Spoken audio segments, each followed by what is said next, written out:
மனிதனுடைய வாழ்க்கையிலே அவனுடைய கடந்த காலம் என்பது ஒரு மிகப்பெரிய தாக்கத்தை உண்டாக்கக்கூடியதாக இருக்கிறது. கடந்த காலத்தில் நடந்த நிகழ்வுகள், கடந்த காலத்தில் அவன் கடந்து சென்ற பாதை, கடந்த காலத்தில் அவனுக்கு ஏற்பட்ட பாதிப்புகள் நிகழ்காலத்திலே மனதையும் இருதயத்தையும் வெகுவாக பாதித்து எதிர்காலத்தை அழித்து விடுகிறது. பாருங்கள், கடந்த காலம் நிகழ்காலத்தையும் பாதித்து எதிர்காலத்தையும் அழித்து விடக்கூடிய அளவு வலிமை உள்ளது கடந்த காலம். ஆகவேதான் தேவனுடைய பிள்ளைகள் காலத்தை குறித்த ஒரு வெளிச்சத்தை வேதத்திலிருந்து பெற்றுக்கொள்ள வேண்டும் என்று கர்த்தர் எதிர்பார்க்கிறார். தேவனுடைய பிள்ளைகள், இயேசுவை ஏற்றுக்கொண்டவர்கள், இந்த வேதத்தை வாசிக்கிறவர்கள், வேதத்தை நம்புகிறவர்கள், காலங்களை எப்படி நாம் கையாள வேண்டும், தேவன் நம்ம கொடுத்த நேரம், தேவனுடைய டைமிங், இவைகளை நாம் எப்படி நாம் ஹேண்டில் பண்ண வேண்டும் என்பதை வேதத்திலிருந்து நாம் கற்றுக்கொண்டு, கர்த்தருடைய வார்த்தையிலிருந்து கற்றுக்கொண்டு, வேதாகம பக்தர்களிடத்திலிருந்து நாம் கற்றுக்கொண்டு, நமக்கு கர்த்தர் கொடுத்த நேரத்தை, கர்த்தர் கொடுத்த காலத்தை சரியான விதத்திலே பிரயோஜனப்படுத்துகிறவர்களாய் மாற வேண்டும்.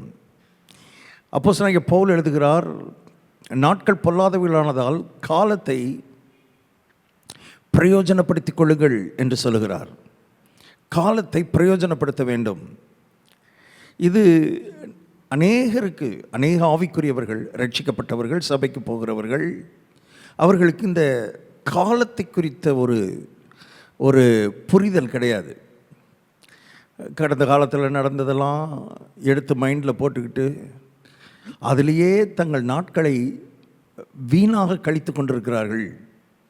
ஏன்னா கடந்த காலம் அந்த அளவு மனிதனுடைய வாழ்க்கையிலே தாக்கத்தை உண்டாக்கக்கூடியது, பாதிப்பை ஏற்படுத்தக்கூடியது. அப்போ கர்த்தருடைய வார்த்தை என்ன சொல்லுதுன்றதை நம்ம கவனிக்கணும். நாம் தொடர்ந்து முன்னேறி செல்ல வேண்டுமானால் தேவனுடைய திட்டங்கள், தேவனுடைய நோக்கங்கள், தேவன் நம்ம இந்த உலகத்தில் என்ன நோக்கத்தோடு வைத்திருக்கிறாரோ அந்த நோக்கம் இந்த உலகத்தில் நிறைவேற வேண்டுமானால் இந்த காலத்தை நாம் எப்படி கையாள வேண்டும் என்பதை அறிந்து கொள்ள வேண்டும். அநேகர் நான் வேதம் வாசிக்கிறேன், ஜெபிக்கிறேன், சர்ச்சுக்கு போகிறேன், காணிக்க கொடுக்குறேன், தசமம் கொடுக்குறேன், ஆனாலும் ஒரு கனியுள்ள வாழ்க்கை இல்லை, ஒரு நிறைவான வாழ்க்கை இல்லை, நான் இந்த உலகத்தில் ஒரு ஆசீர்வாதமான வாழ்க்கை வாழ்கிற மாதிரி எனக்கு தெரியலை என்று அங்கலாய்க்கிறார்கள். அதற்கு காரணம் என்னவென்றால், we do not know the importance of our time.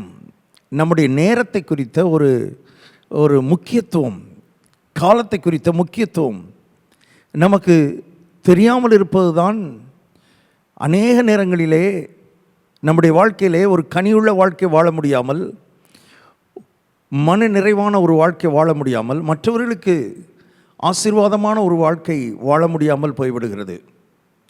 அப்போது வசனத்தை கவனிக்க வேண்டும், புஸ்தகத்தை கவனிக்க வேண்டும். இந்த புஸ்தகம் என்பது மத புஸ்தகம் அல்ல, பக்தி புஸ்தகம் அல்ல. நம்முடைய வாழ்க்கையிலே ஆழமான காரியங்களை கூட அது நமக்கு மாற்றத்தை கொடுத்து, கற்றுக் கொடுத்து, போதித்து, எந்தெந்த பகுதியிலே மாற்றம் உண்டாக வேண்டும், எந்தெந்த பகுதியிலே நாம் அருமையானவர்களே மாற்றத்தை கொண்டு வர வேண்டும் என்று இந்த வேதம் நமக்கு போதிக்கிறது.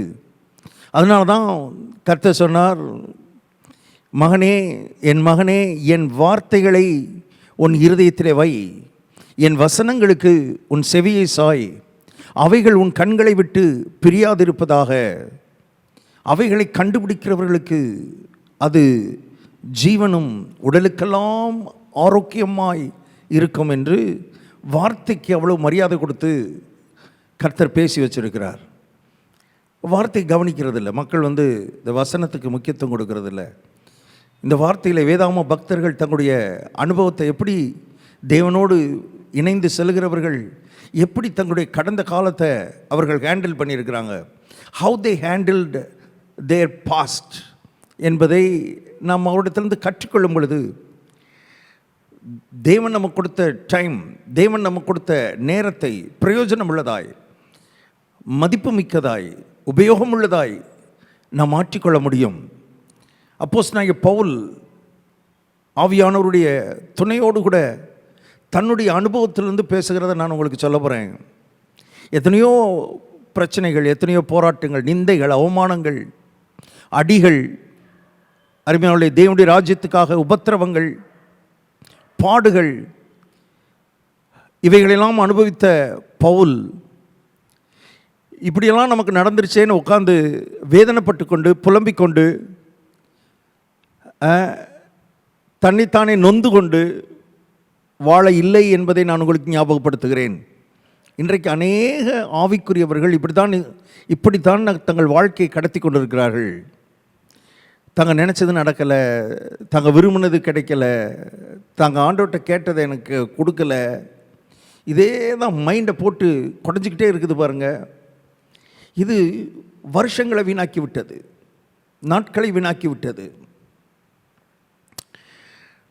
அருமையானவர்களே, அவர்கள் கொஞ்சம் இதையெல்லாம் கடந்து கர்த்தரை பற்றி பிடித்திருப்பார்களானால் இந்த நேரத்துக்குள்ளே இன்னும் எவ்வளவோ ஆசீர்வாதம் உள்ளவர்களாய், எவ்வளவோ பிரயோஜனம் உள்ளவர்களாய் அவர்கள் கட்டாயம் மாறியிருப்பார்கள். கர்த்தர் அவர்களை உபயோகப்படுத்தியிருப்பார்.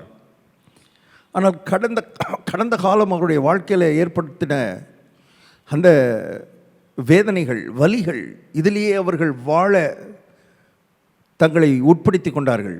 இது கர்த்தரே நம்மளை தூக்கி எடுக்கணும்னு நினச்சாலும் நம்ம அதிலேயே உட்காந்துட்டோம், அதிலேயே நாட்களையும் காலத்தையும் வீணாக்கிட்டோம்.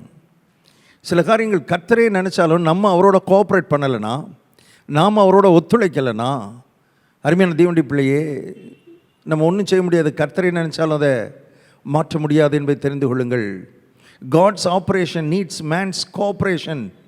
ஒன்றுமே இல்லாமல் அப்படியே ஒரு மாதிரி நான் இப்படி தான் இருப்பேன், நான் இந்த மாதிரி தான் இதையே நினச்சிக்கிட்டு தான் உட்காந்துருப்பேன்னு நம்ம தீர்மானம் எடுத்துட்டோம்னா, if we decide something, God cannot intervene, God cannot transform our lifes. நம்முடைய வாழ்க்கையை தேவன் குறுக்கிட்டு மறுரூபப்படுத்த முடியாது என்பதை தெரிந்து கொள்ளுங்கள். ஆம், இது கிறிஸ்தவ வாழ்க்கை என்பது நம்முடைய பொறுப்பு, நம்முடைய ரெஸ்பான்சிபிலிட்டி அதிகமாக இருக்கிறது. கவனியுங்கள், அப்போஸ்தலனாகிய பவுல் சொல்லுகிறார். ஒரு பகுதியை வாசிக்கிறேன். அவருடைய கடந்த காலத்தை குறித்து அவர் பேசுகிறார் பாருங்கள். பிலிப்பியர் 3ஆம் அதிகாரம் 12வது வசனத்தை வாசிக்கிறேன். நான் அடைந்தாயிற்று அல்லது முற்றும் தேறினவனானேன் என்று எண்ணாமல், கிறிஸ்து இயேசுவினால் நான் எதற்காக பிடிக்கப்பட்டேனோ அதை நான் பிடித்து கொள்ளும்படி ஆசையாய் தொடருகிறேன். இப்போ 13வது வசனம், சகோதரரே, அதை பிடித்து கொண்டேன் என்று நான் எண்ணுகிறது இல்லை. ஒன்று செய்கிறேன், பின்னானவைகளை மறந்து கவனிக்கும்படி கர்த்தருடைய ஆவியானவர் விரும்புகிறார். கர்த்தர் உங்களோட பேச விரும்புகிறார். ஆவியானவருடைய சத்தம் உங்களுடைய காதுகளை துணிக்க விரும்புகிறது. கொஞ்சம் இருதயத்தை திறந்து, மனதை திறந்து, உள்ளத்தை திறந்து கேளுங்க, ஆழமாக கேளுங்க. ஏதோ ஒரு பிரசங்கத்தை கேட்குறோன்னு நினச்சிக்கிட்டு கேட்காதீங்க. இது ஒரு வாழ்க்கை பாடம். கர்த்தர் நமக்கு இந்த பாடத்தை கற்றுக் கொடுக்க விரும்புகிறார். இது புரியாதவர்கள், இதை அறியாதவர்கள் தங்கள் வாழ்நாளெல்லாம் இந்த பின்னானவைகளிலேயே வாழ்ந்து மரித்து விட்டார்கள். இந்த பின்னானவைகள்னா கடந்த காலத்தில் நடந்தவைகள், பின்னானவைகள் ஏற்கனவே நடந்தவைகள், ஏற்கனவே நிகழ்ந்தவைகள். இந்த பின்னானவைகளை குறித்து அவர் சொல்லும் பொழுது, பின்னானவைகளை மறந்து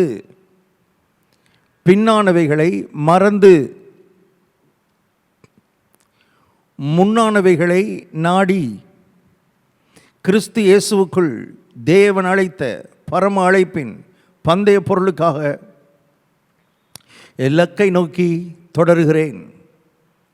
ஸோ தன்னுடைய நேரத்தை எதில் செலவழிக்கிறார், எப்படி அவருடைய டைமை அவர் செலவழிக்கிறார் என்பதை ரொம்ப தெளிவாக இங்கே அப்போஸ்தலனாகிய பவுல் சொல்கிறார் பாருங்கள். ரொம்ப முக்கியமான வார்த்தை, ரொம்ப முக்கியமான வார்த்தை. பின்னானவைகளை மறந்து. மறக்க வேண்டிய பின்னானவைகள் நிறையா இருந்தது. பவுலுக்கு அவருடைய கடந்த காலத்தை நினைக்கணும்னா ஏராளம் இருந்தது.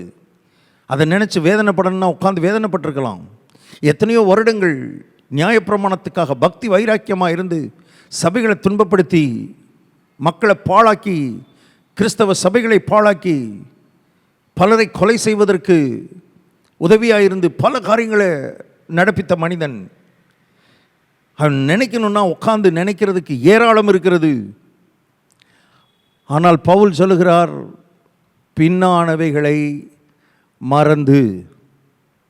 மறந்து, அதாவது இன்டென்ஷனல் ஃபர்கெட்டிங். இன்டென்ஷனலாக மறக்கிறது, தீர்மானம் எடுத்து மறக்கிறது. அதான் அங்கே எழுதப்பட்டிருக்கிறது. இது ஏதோ அதுவாக மறந்து அதுவாக போயிடும், அதுவே போயிடும். அதுவே போகாது. அதுவே போனாலும் நம்ம பிடிச்சி கயிறை பிடிச்சி இழுத்து உட்காந்து யோசித்து சிந்தித்து கண்ணீரை ஊற்றிக்கிட்டு இருக்கிறோம் பாருங்கள். இது நம்முடைய பழக்கமாக மாறிவிட்டது. ஆகவே நிகழ்காலம் வீணாகி கொண்டிருக்கிறது. நிகழ்காலம் வீணாகும் பொழுது எதிர்காலம் அழிந்துவிடும். எதிர்காலமே இல்லை என்பதை தெரிந்து கொள்ளுங்கள். இது ஒரு மிக முக்கியமான பாடம். ஒவ்வொரு ஆவிக்குரிய தேவனுடைய பிள்ளையும், ரட்சிக்கப்பட்ட தேவனுடைய பிள்ளையும் கற்றுக்கொள்ள வேண்டிய பாடம். பாருங்கள், ரட்சிக்கப்படாத உலக மனிதனுக்கெல்லாம் இந்த பாடம் தெரிந்திருக்குது. அவங்களாம் பைபிள் இருந்து தான் இதெல்லாம் படிக்கிறாங்க. இயேசுவை தெரியாது, ஆனால் இந்த பாடம் தெரியுது. அதனால் அவங்களுக்கு தெரியுது, கடந்த காலத்தை நம்ம மறக்கணும், நிகழ்காலத்தில் வாழணும், நிகழ்காலத்தில் நம்ம ஜீவிக்கணும். அப்போ தான் நம்ம எதிர்காலத்தை அடைய முடியும் என்பது அவங்களுக்கு தெரியுது. நமக்கு ஆவிக்குரியவர்களுக்கு, ரட்சிக்கப்பட்டவர்களுக்கு, இந்த வேதத்தை கையில் வைத்திருக்கிறவர்களுக்கு அநேகருக்கு தெரியாமல் தங்கள் நாட்களையும் காலத்தையும் வீணாக்கி கொண்டிருக்கிறார்கள். அவர் சொல்கிறார், பின்னானவைகளை மறந்து விடுங்கள். பின்னானவைகள் என்னென்ன இருக்கிறது? காயங்கள், வலிகள், வேதனைகள், அனுபவங்கள், பல நெகட்டிவ் எக்ஸ்பீரியன்சஸ், எதிர்மறையான அனுபவங்கள், நம்மை காயப்படுத்தின வார்த்தைகள், இப்படி நிறைய இருக்குது. ஆனால் 2 காரியத்தை, ரொம்ப முக்கியமானதை நான் சொல்ல போகிறேன். இது எல்லாத்தையும் இந்த 2க்குள்ளே அடைக்கிறலாம். ஒன்று, பாஸ்ட் ஃபெயிலியர்ஸ், நமக்கு ஏற்பட்ட தோல்விகள், எதிர்மறையான காரியங்கள். இதுவே தான் அநேகருடைய மைண்டை அப்படி உலுக்கிக்கிட்டு இருக்குது பாருங்கள். சுற்றி சுற்றி சுற்றி சுற்றி வருது, சுற்றி சுற்றி வருகிறது. இது அருமையானவர்களே, அநேகரை எழும்ப முடியாமல், தொடர்ந்து முன்னேற முடியாமல், முன்னானவைகளுக்கு பின்னால் போக முடியாமல், லக்கை நோக்கி தொடர முடியாமல், தேவனுடைய திட்டம், தேவனுடைய நோக்கம் வாழ்க்கையில் நிறைவேற முடியாமல் இழுத்து பிடிச்சி வச்சுருக்குது பாருங்கள். Past failures. அதில் விசேஷமாக அதான் முக்கியப்படுத்தும்படி விரும்புகிறேன். பாஸ்ட் ஃபெயிலியர்ஸில் ரொம்ப முக்கியமானது எதுன்னா,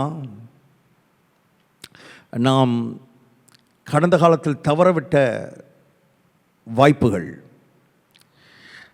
அல்லது வீணாக்கின நாட்கள், வீணாக்கின வருஷங்கள், இதை நினச்சி நிகழ்காலத்தையும் வீணாக்கிக்கிட்டு இருக்கிறோம். எவ்வளவு பாருங்கள் அறிவீனம். கடந்த காலத்தில் வீணாக்கிட்டோம், இப்போ கடந்த காலத்தை வீணாக்கிட்டேனேன்னு நினச்சி நிகழ்காலத்தை வீணாக்கிக்கிட்டு இருக்கிறோம். நம்ம அருமையானவர்களே, கண்கள் திறக்கப்படட்டும். ஒரு விழிப்புணர்வு நமக்குள்ளே வரணும். இவைகளை மூட்டை கட்டணும் பாருங்கள், இவைகளை தூக்கி குப்பையில் போடணும். கடந்த காலத்தில் தவறவிட்ட வாய்ப்புகள் அதிகம், வீணாக்கின நாட்கள் அதிகம்தான். செய்ய வேண்டியதை செய்யாமல் தவறின காரியங்கள் ஏராளம் இருக்கிறது. இப்போ கர்த்தர் சொல்கிறாரு, அதையே நீ நினைத்து கொண்டு இருக்கிற வரைக்கும் நிகழ்காலத்தில் நீ எதையும் கர்த்தருக்காக செய்ய முடியாது, குடும்பத்துக்காக செய்ய முடியாது. எழும்பி சில காரியங்களை கர்த்தருக்காக சாதிக்க முடியாது, எதையுமே செய்ய முடியாது. இப்படி போயிடுச்சே, நாள் போயிடுச்சே, காலம் போயிடுச்சே. கர்த்தர் சொல்கிறாரு, பின்னானவைகளை மறந்துடு. Forget it. நீ மறக்கிறதுக்கு ஒரு ஸ்டெப் எடுத்து வைத்தேன்னா ஆவியானவர் உன்னை மறக்க பண்ணுவதற்கு முழுமூச்சா அவர் கிரியை செய்வார், வேலை செய்வார். அருமையான தேவனுடைய பிள்ளையே, இந்த தொலைந்து போன வருடங்கள் நம்முடைய கையை விட்டு போய்விட்ட நாட்கள், காலங்கள், வாய்ப்புகள், அது எதுவாக இருந்தாலும் சரி, நம்ம இப்போ உட்காந்துக்கிட்டு நான் அப்படி செஞ்சுருக்கலாமே, இப்படி பண்ணியிருக்கலாமே, அதை அந்த மாதிரி பண்ணியிருக்கலாமே, இதை இந்த மாதிரி பண்ணியிருக்கலாமே, இப்போ நினச்ச ஒரு பிரயோஜனம் கிடையாது. சல்லி பைசா பிரயோஜனம் கிடையாது. நீங்கள் இதை கவனமாய் கேட்கும்படி கர்த்தருடைய ஆவியானவர் விரும்புகிறார். ஒரு நயா பைசா பிரயோஜனம் கிடையாது. அப்படி செஞ்சுருக்கலாமே, இப்படி செஞ்சுருக்கலாமே, முடிஞ்சு போச்சு, இனி செய்ய முடியாது. நீங்கள் நினைக்கிறதுனால போய் செய்ய முடியாது, எதையும் போய் மாற்ற முடியாது. இப்போ அதை மறந்துட்டு இந்த நிகழ்காலத்தில் காலங்களுக்கு அப்பாற்பட்ட காலங்களை கட்டுப்படுத்துகிற கர்த்தர் மேலே கண்ணை பதிக்கணும். இப்போமாவது கண்ணு திறக்கப்படணும். இப்போமாவது மைண்டு, மனக்கண்கள் பிரகாசமாகணும். அட்லீஸ்ட் இப்போமாவது வார்த்தையை பிடிக்கணும், கர்த்தரை பிடிக்கணும். இப்பையும் உட்காந்துக்கிட்டு அப்படி பண்ணியிருக்கலாமே, இப்படி பண்ணியிருக்கலாமே, அதை செஞ்சுருக்கலாமே, இதை செஞ்சுருக்கலாமே, அட்டர் வேஸ்ட், ரபிஷ். உங்களுடைய நேரத்தையும் காலத்தையும் நீங்கள் சுத்தமாக தொலைச்சிக்கிட்டு இருக்கிறீங்க. தொலைக்காதீங்க அருமையானவர்களே. உங்கள் காலங்கள் கர்த்தருடைய கருத்தில் இருக்கிறது. அப்படின்னா என்ன அர்த்தம்னா, உங்கள் காலங்களில் செய்யப்பட வேண்டிய மிகப்பெரிய காரியங்கள், மிகப்பெரிய தேவ திட்டங்கள், மிகப்பெரிய தேவ நோக்கங்கள் இருக்கிறது. அதை நீங்கள் ஊற்றி மூடிட்டீங்கன்னா மன நிறைவே இல்லாமல் இந்த உலகத்தை விட்டு கடந்து போகணும். ஒரு மகிழ்ச்சியே இருக்காது பாருங்கள். த பெயின் ஆஃப் ரிக்ரெட், அது ரொம்ப பயங்கரமானது. பெயின் ஆஃப் ரிக்ரெட்டு ரொம்ப வலி, அது பெரிய வலி. ஆகவே கடந்த காலத்தை தூக்கி போடுங்க. அது போயிடுச்சு, அது முடிஞ்சு போயிடுச்சு. அதை இப்போ நினச்சி ஒரு பிரயோஜனம் கிடையாது. அது உங்களை விட்டு கடந்து போயிடுச்சு. நீங்கள் மறுபடி திரும்ப 2024க்கு போக முடியாது, 2014க்கு போக முடியாது, 2004க்கு போக முடியாது. யூ கேனாட் போகவே முடியாது. ஆனால் இன்னைக்கு இருக்கிற இப்போ இந்த நிமிடம், இந்த வினாடி, இது உங்கள் கையில் இருக்குது. இந்த வினாடி என்ன செய்ய போகிறீங்க? அந்த கடந்த காலத்தை நினச்சிக்கிட்டு வேதனைப்பட்டு புலம்பிக்கிட்டு இருக்க போகிறீங்களா?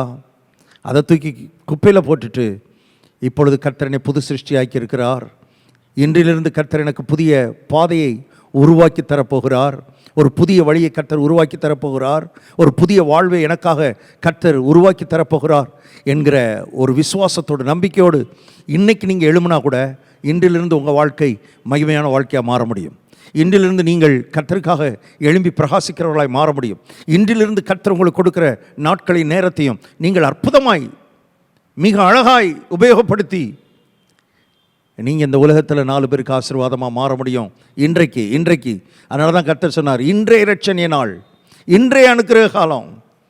நேற்று அனுக்கிரக காலம் இருந்துச்சு, போயிடுச்சுப்பா, முடிஞ்சு போச்சு, அவ்வளோதான், டேட் இல்லை, எல்லாம் போயிடுச்சு. சொல்லவே இல்லை, கர்த்தர் சொல்லவே இல்லை, அப்படி சொல்லலை. நேற்று அனுக்கிரக காலம் இல்லை, இன்றைக்கு கர்த்தர், அவர் God is a God of present.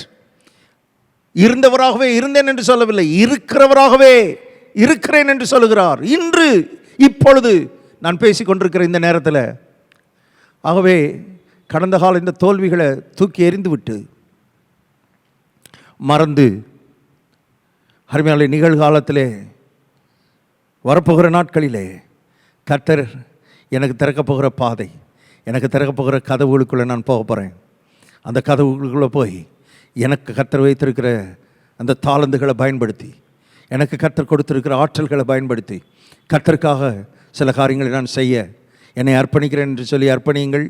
So பின்னானவைகள் சொல்லும் பொழுது பாஸ்ட் ஃபெயிலியர்ஸ், தவறவிட்ட நாட்கள், தவறவிட்ட வாய்ப்புகள், அதை பற்றி இப்போ நினச்ச பிரயோஜனங்களில் அதை பற்றி பரவாயில்லை, அதை தூக்கி எறிஞ்சிருவோம். இப்பொழுது இன்றைக்கி இருக்கிற வாய்ப்பை பயன்படுத்துங்க, இன்றைக்கி இருக்கிற இந்த நேரத்தை பயன்படுத்துங்க, இன்றைக்கி இருக்கிற காலத்தை பயன்படுத்துங்க. சிலர் இருக்கிறார்கள், அவர்களுக்கு கடந்த காலத்தில் ஏற்பட்ட சில வெற்றிகள், கடந்த காலத்தில் அவர்களுக்கு கொடுக்கப்பட்ட சில ஆசீர்வாதங்கள், கடந்த காலத்தில் அவர்களுக்கு ஏற்பட்ட சில சந்தோஷமான அனுபவங்கள், இதிலேயே தங்கள் வாழ்நாளை அப்படியே அதுக்குள்ளேயே போயிடுவாங்க பாருங்கள், அதிலேயே மூழ்கிடுவாங்க. அவங்க என்ன நினச்சிட்டாங்கன்னா, இவ்வளவுதான் போல இருக்குது, நமக்கு அடைந்தாயிற்றுன்னு பவுல் சொன்னார் பாருங்கள், அடைந்தாயிற்று. அது மாதிரி அந்த இடத்துக்கு அவன் சொல்கிறான், நான் அடைந்தாயிற்று என்று எண்ணாமல்ன்றான். இவங்க எந்த இடத்துக்கு வந்துட்டாங்கன்னா, நான் அடைந்தாயிற்று. ஒரு சின்ன வெற்றி, ஒரு சின்ன ஆசீர்வாதம், ஒரு சின்ன நன்மை, கர்த்தர் கொடுத்த ஒரு சின்ன நன்மை, ஒரு முன்னேற்றம், ஒரு உயர்வு, ஒரு வேலை பாருங்க, அவ்வளோதான். அதிலேயே கிடந்து அதிலேயே நினச்சி அதே மூச்சாக, அதையே வாழ்வாக, அதுக்கப்புறம் ஒரு ஸ்டெப் எடுக்க மாட்டாங்க, ஒரு கால் எடுத்து வைக்க மாட்டாங்க, ஒரு அடி எடுத்து வைக்க மாட்டாங்க. சிலருக்கு பாஸ்ட் ஃபெயிலியர்ஸ் அவர்களை முன்னேற விடாமல் தடுக்கிறது, சிலருக்கு பாஸ்ட் விக்டரிஸ், சக்சஸஸ், ஜெயங்கள், வெற்றிகள். இப்போ கர்த்தர் சொல்கிறாரு, நீ பின்னானவைகளை மறந்துன்னா உனக்கு ஏற்பட்ட ஃபெயிலியர்ஸையும் மறக்கணும், தோல்விகளையும் மறக்கணும், உனக்கு ஏற்பட்ட வெற்றிகளையும் மறக்கணும். அநேகருக்கு தெரியாது, அநேகர் இதில் அவர்கள் வறுமையாலே விழுந்து போனார்கள். வெற்றிகளையும் மறக்கணும். அது அன்னைக்கு கிடைச்ச வெற்றி. கர்த்தருக்கு ஸ்தோத்திரம், கர்த்தருக்கு நன்றி. இன்னும் உங்களுக்காக வெற்றி, பெரிய வெற்றிகள் காத்திருக்கிறது, பெரிய ஆசீர்வாதங்கள் காத்திருக்கிறது, பெரிய முன்னேற்றங்கள் காத்திருக்கிறது. அருமையானவர்களே, இன்னும் நீங்கள் ஏற வேண்டிய தூரம் வெகு தூரம் இருக்கிறது. அதனால தான் யாக்கோபு அந்த வனாந்தரத்தில் கல்லை வச்சு படுத்திருக்கும் பொழுது கர்த்தர் ஒரு ஏணியை காண்பித்தார் அவனுக்கு. அந்த ஏணி பூமியிலேருந்து வானம் வரைக்கும் அது ஏறி போகிற ஏணி. அதனுடைய அந்த எல்லை வானத்தை தொட்டது என்று எழுதப்பட்டிருக்கிறது. பாருங்கள், 3 படியில் ஏறிட்டு, அடியன் 3 பேரில் ஏறிட்டேன், கர்த்தருக்கு ஸ்தோத்திரம், அல்லேலூயா அப்படின்னு சொல்லிட்டு அநேகர் உட்காந்துட்டாங்க. கர்த்தர் சொல்கிறார், ஏற வேண்டியது ஏராளம் இருக்குது, நீ ஏறி பிடிக்க வேண்டியது ஏராளம் இருக்கிறது. உனக்கென்று நான் வைத்திருக்கிற உயரம், மிகப்பெரிய உயரங்களை நான் வைத்திருக்கிறேன். ஏறு ஏறு. நீ ஏறி வந்த படிக்காக கர்த்தருக்கு நன்றி சொல்லு, கர்த்தரை ஸ்துதி. ஆனால் அந்த படியிலே நின்றாத, அடுத்த படிக்கு போ, அடுத்த படிக்கு போ, அடுத்த படிக்கு போ, அடுத்த படிக்கு போ, போய்கொண்டே இரு. அருமையான தேவனுடைய பிள்ளையே, காலத்தையும் நேரத்தையும் இந்த விதத்திலே நாம் கரெக்டாக கடந்த காலத்தை ஒதுக்கிட்டு நிகழ்காலத்தை நம்ம சரியான விதத்தில் பயன்படுத்தும் பொழுது எதிர்காலம் மகிமையான, நீங்கள் நினைக்கிறத காட்டிலும் மகிமையான எதிர்காலம் நமக்காக காத்திருக்கிறது. நீங்கள் போக வேண்டிய தூரம் வெகு தூரம். கர்த்தர் உங்களுக்கு உதவி செய்வாராக. பின்னானவைகளை மறந்து முன்னானவைகளை நாடி பாருங்க, லக்கை நோக்கி தொடரும்படி கர்த்தர் உங்களுக்கு ஒரு அழைப்பு கொடுக்கிறார். ஜெபிப்போம். நல்ல பிதாவே, என்னுடைய வாழ்க்கையை நாங்கள் சீர்தூக்கி பார்க்கிறோம். உட்கார்ந்து கொண்டு இந்த நிகழ்காலத்தில் எங்களுடைய கடந்த காலத்தை சிந்தித்து யோசித்து, கடந்த கால தோல்விகள், கடந்த கால வெற்றிகள் எங்கள் மனதை நிரப்பி அதையே எங்கள் வாழ்வாக மாற்றிக்கொண்டு வாழ்ந்ததற்கு மன்னிப்பு கேட்கிறோம். தகப்பனே, அப்படிப்பட்ட பழக்கங்கள் மாறட்டும். பவுலை போல பின்னானவைகளை மறக்க, முன்னானவைகளை நாட இந்த வார்த்தை கேட்ட அத்தனை பேருக்கும் உதவி செய்யும். அவர்கள் ஏற வேண்டிய உயரம் இன்னும் அதிகம் இருக்கிறது, போக வேண்டிய தூரம் இன்னும் அதிகம் இருக்கிறது. அவர்களுக்காக நீர் ஸ்டோர் பண்ணி வைத்திருக்கிற மகத்தான காரியங்கள் ஏராளம் இருக்கிறது என்பதை அவர்கள் புரிந்து கொண்டு தேவனோடு உம்மோடு கரத்தை பிடித்து இன்னும் நடக்க, ஓட கர்த்தர் உதவி செய்யும். இயேசு கிறிஸ்துவின் நாமத்தில் ஜெபிக்கிறோம் பிதாவே, ஆமென். God bless you. கர்த்தர் உங்களை ஆசீர்வதிப்பார்.